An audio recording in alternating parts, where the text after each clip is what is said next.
అందరికీ నమస్తే అండి.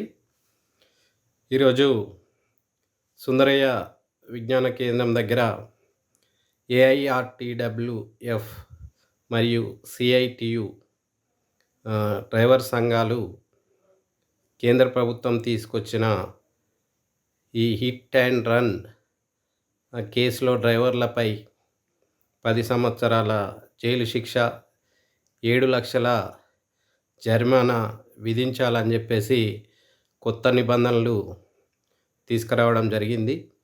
ఈ నిబంధనలను నిరసిస్తూ డ్రైవర్లు ఆందోళన చేయడం జరిగింది.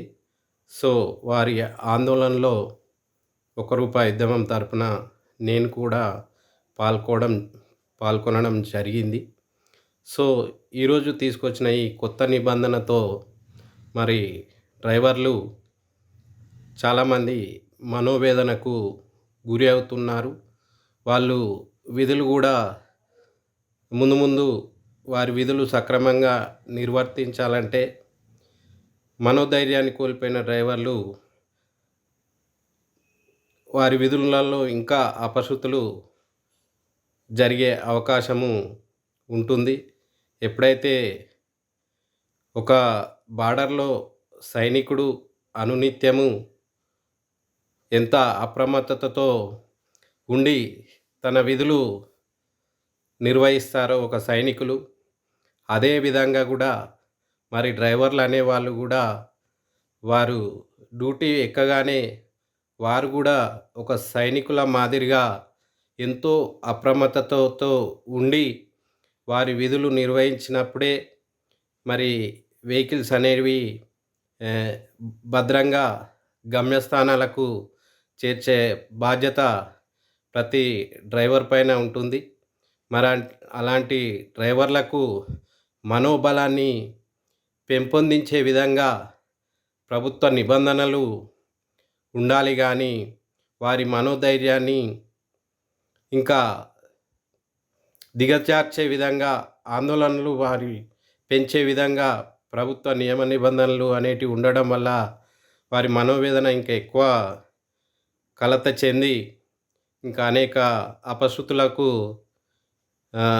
గురి చేసే విధంగా ప్రభుత్వ నిర్ణయాలు తీసుకోకూడదు అని చెప్పేసి రూపాయి ఉద్యమం కేంద్ర ప్రభుత్వాన్ని విజ్ఞప్తి చేస్తుంది. ఏ డ్రైవర్ కూడా తను కావాలని యాక్సిడెంట్ చేసి తప్పించకపోవాలని చెప్పేసి ఏ డ్రైవర్ కూడా ఉండదు. ఎందుకంటే ప్రతి వ్యక్తికి ప్రాణం అనేది ఇష్టమైందే.